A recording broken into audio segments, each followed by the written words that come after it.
Graham, good to see you again. First and foremost, probably speak on behalf of everyone in this room, a huge congratulations on yesterday's news. Thank you. Your new deal. Just how pleasing was that to get that done, get that sorted, and have that backing, I suppose? Yeah, really pleasing. I think, like I said the other day, Ryan had a not a conversation, but just spoke about it on occasion last season, a couple of months before the end of the season, really. Just say, look, we'll get to the summer and we'll look ahead, about our situation, myself and Chris's. So, but obviously when we won promotion, it was a week of celebrating, and I really wanted to crack on with the squad and the players, obviously the current players at the time, and recruitment. So it's been sort of put on the back burner a little bit over the summer, but I definitely wanted to get it sorted before the start of the season, so there's no distractions. So the support I've had, not just now with the new contract, but the support I've had since day one has been strong. It's been there. It's I've felt it, it's when you're onto a good thing, which we believe we are. We're working with really good players, really good staff. The support base is excited about what's happening on the pitch. So for me, you just wanted to continue to be a part of it for as long as possible. So new contracts don't guarantee anything. I've been in the game long enough, but I think it's a show of support, not just for what we've done, I think, but what we could potentially do going forward. So I think that's always the case. I don't think it's a reward for what we've already done. I think it's like a little bit more belief in what we could potentially do in the future. And naturally, you will not want to get ahead of yourself in any way, shape or form. But I read your comments regarding the news yesterday, and the feeling of potential that you have with the project, I suppose, and just how strong a feeling is that for you? It's really important to me. I think I always want to think I'm striving to achieve something in my career on a personal level, and I think it's important that all professionals feel that in their workplace, with their company, their football club, whatever it is. I think to have be part of something that you feel is bigger than you, that can potentially inspire you every day to be the best you can be, to be a part of that for a longer term. And I look at the club, and I think there's really good people here, which I've learned to understand and believe in and trust over my course of the time I've been here. And I know from conversations, and less conversation, more of a feeling of a winning mentality, and I think we all want to be a part of it. I think I want the players to want to continue to be a part of it. I want the fans to continue to want to be a part of it. So from my perspective, getting up every morning and looking forward to coming into work every single day, that's a brilliant feeling to have. So like I speak to my players about going home feeling good about yourself, I generally do that every day from leaving Bradford City to go home. I'm looking forward to the next day. How much are you looking forward to then the new season, and how ready do you feel as a group going into League One? I think it's always one where you put a lot of preparation into pre-season. I think obviously there's a lot of players that are still with us from last season, so there's more reminders than instilling new ideas. But obviously we've had an influx of new players where we have to get them up to speed tactically. I think physically they'll be fine, but tactically we have to get them in tune with what we do. So I think the first game of the season is always the real acid test of where you are in your preparation. I think we had a tough couple of games just recently in the last week. Certainly the Middlesbrough game was really stretched us and asked us lots of questions. The Oldham game in a different way. So we managed to answer a few of those questions within and think, we've got good potential here as a team. But consistency is something I've been speaking about since day one. One game, two games is not enough to really see where we are. But Saturday's game will be a test without a shadow of doubt. strong team, strong club at this level, and but we are all looking forward to it without a shadow of doubt. I can feel that buzz within the squad. Without a ball yet being kicked, can you, as a manager, gauge how League One will look? What's kind of your initial thoughts on the level at the moment? No, I think I've always had an open mind when, either winning promotion and going to the next level, or moving countries and going to a different league. I think you have to have an open mind, because there's a lot of similarities in football, and I say this often, but I'm not being flippant, but there's 2 goals, 22 players, 1 ball, so there's a lot of similarities which you can tap into and just be the best version of yourself. But it goes without saying, you move up a level, everything goes up a level, the fitness levels, the quality of the players you play against, the stadiums, everything. So if you don't raise your standard and raise your level, regardless of what might be coming, then it's going to be a tough season, or difficult season for us in different circumstances. But I believe that we've got enough experience in the team as players. I know myself and Chris have worked at League One and had success there and created winning teams there. It's just bring the challenge on, but they'll be different from week to week as well. Yeah. The type of opponent we play, as I always say, and I strongly believe in this, is I know where I believe our levels of we can be, and we have to reach those as often as possible. That experience, has that been a part, or maybe a big part of your recruitment drive this summer, bringing in experience?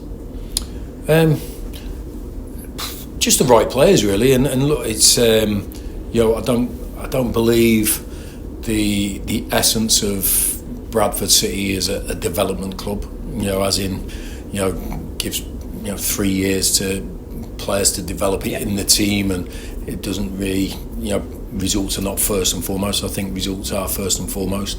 It's a club that's competitive, it wants to win, so we have to understand the challenge of coming into this division, not after like 1 or 2 seasons away, but 6 or 7. So there'll be no one here, from the previous time in League One. So we had to bring in that sort of experience and knowledge, I believe, and quality, really. It was just raising the levels of quality. It wasn't just looking for players who played in League One, but actually players who had won in League One and won regularly in League One, because obviously that's the aim for us as a team. So it's similar recruitment drive to this time last season. It wasn't about getting good League 2 players, it was about getting players who had won in League 2 and won promotion out of League 2. And we've tried to go along the same lines with players, but there's good young players, obviously, like Jensen, who we brought in. So we're trying to balance out our recruitment with the players we already have. How much more recruitment do you envisage then this summer? Look, our numbers are, we're reasonably full at the moment, as in squad numbers and where we are. So there has to be a little bit of movement from our end to allow us to move forward with more than one player. I think we've still got the ability and scope to at least bring one more player in, which we're consistently working towards.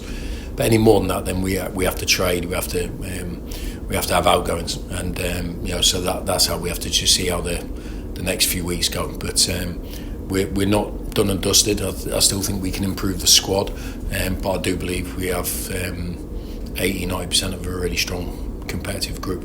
That one more player, is it an identified target, and is it a loan? It's not an identified target at the moment. It's almost, we've gone back to where we were maybe 6 weeks ago, and starting that process of finding another player that we feel needs to come into the squad. So it's not a particular individual we're communicating with or chasing at the moment. It's just a player in a certain position which we feel needs strengthening. And just on that point of the loan market, I mean, is that a market that you want to be active in? Oh yeah, of course, yeah. I think look, it's we have to use every facet we have to us to improve.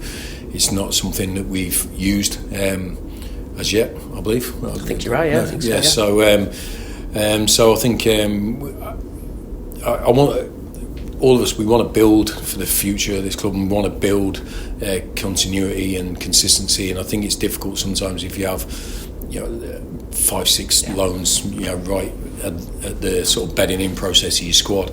I think if you can get permanent signings, and they have to invest into us as much as we invest into them, as in time, effort, commitment, that their long-term sort of, I don't know, ambitions lie with us and not with their parent club.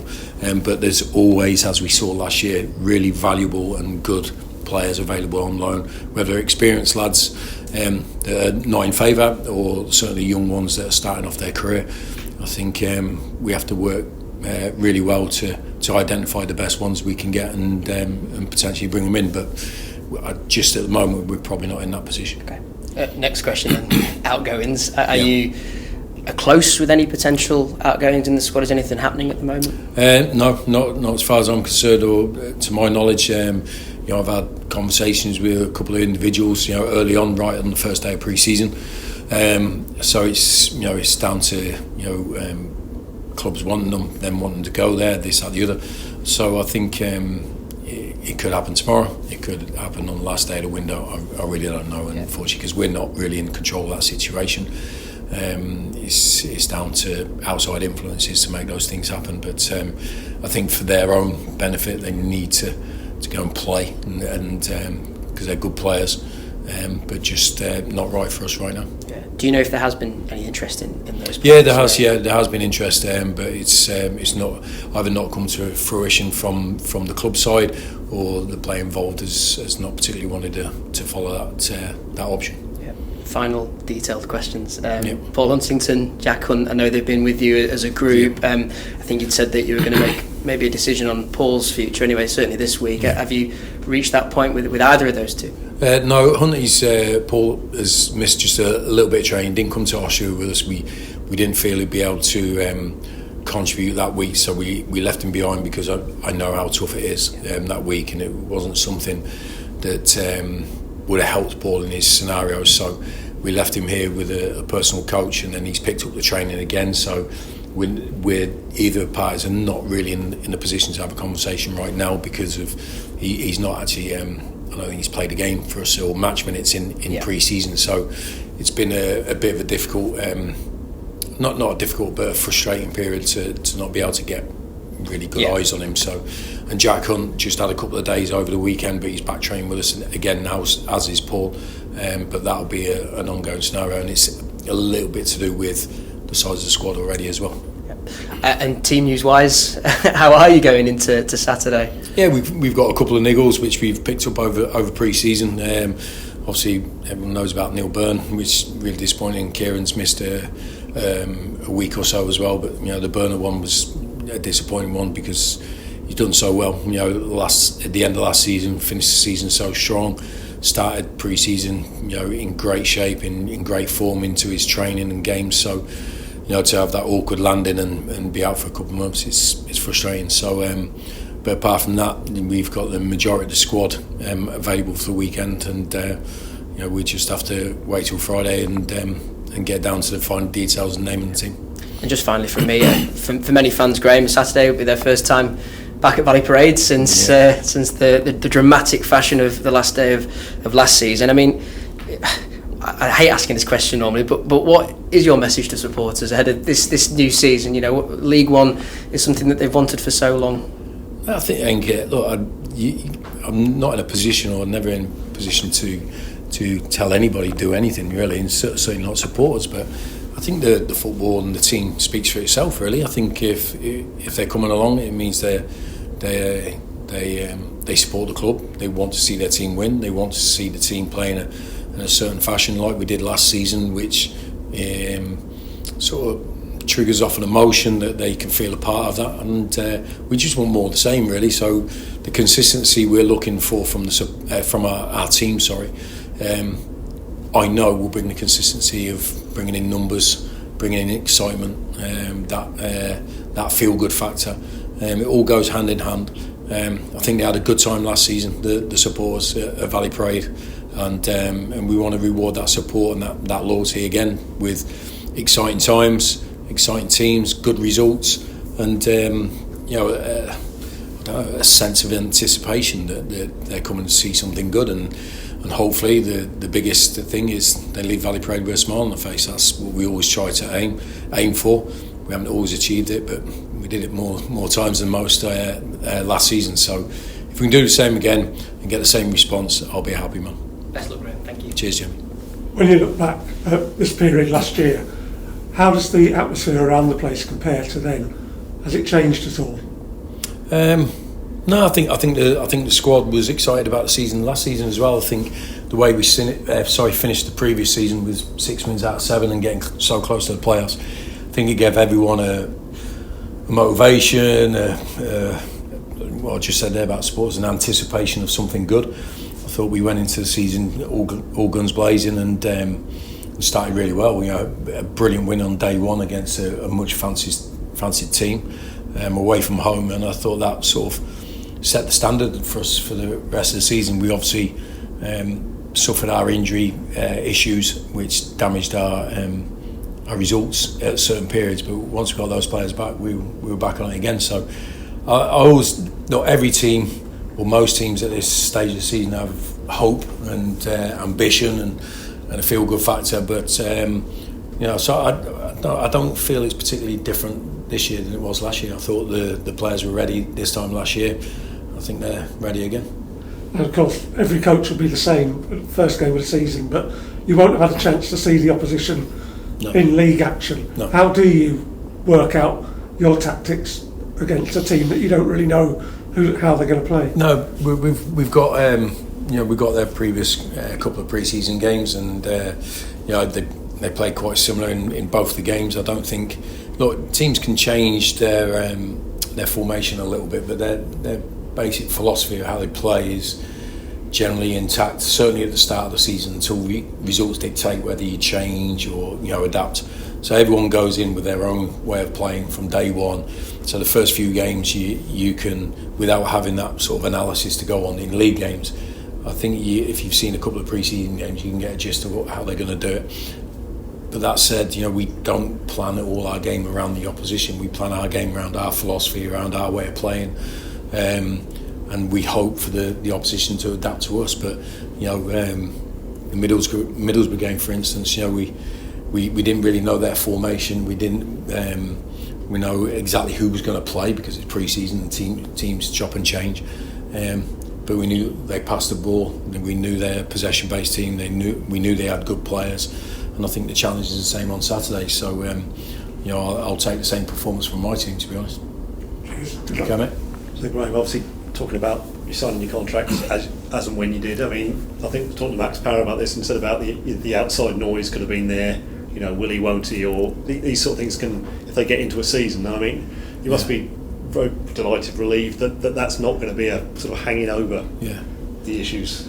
Yeah, it's not relief. It's just I want consistency. With the players, with my role, how we can build going forwards, and so I think it's. I'm really glad that the club saw our work. Not just our results, but our work. How we work day to day, how we treat people, how we try to give everyone value that's in the building. At Valley Parade, at the training ground, everyone feels a part of our success, and it's something that we strongly believe in. So I think because results can sort of fluctuate, and there was Ryan started the conversation with me before we achieved our success. I think it was based on what we had shown we can potentially do with the club, and it just gives me more confidence that we've got people behind us that want good things for us as individuals, but us as a club, and that's the sort of club I want to be a part of. I want to be a part of a club that always looks out for each other, that supports each other through thick and thin, and that's the emotion that I've got right now. We've spoken many times in the past about sort of managerial longevity and managers being given time to implement their ideas and chance to sort of see it through to fruition. I mean, obviously, as I say, results-based business and what have you, but potentially you have the opportunity now to do that, haven't you? You sort of had the chance to put your ideas in place, build this club how you want, and now you've got the paths open for it to continue. Yeah, but listen, the contract doesn't guarantee anything. No, I've been in the game long enough. That's the, and I don't want it to be like that anyway. I know the nature of the business. I'm at peace with that. And you're kept on your toes. I think. Well, no, I don't have to be. I keep myself on my toes. I don't take anything for granted. I don't expect anything. I'm grateful for what we receive, what we get. Grateful for being able to come into a great job every single day. They're my base levels of thought process. But from time to time, you need to, I think, or it's good to feel that people around you think you're good at your job, and I think that's what the contract is. I think it's a validation of the people in charge of the club think we can take it forward again. Because that's what the game is. It's a fast-moving game. You have to be competitive. You have to improve all the time, and I know I've improved as a manager with the challenges at Bradford, the pressure at Bradford, the ideas I had when I came in about changing things, how I manage people, because I have changed from the past because I wanted to do things differently. So for me, that the success I had from a personal level, validated sticking to the changes that I made, not just in how I manage, but how we tried to change things at Bradford. So I think it's good. It's a good feeling, but I am not going to sit back and relax on anything. It's just not in my nature.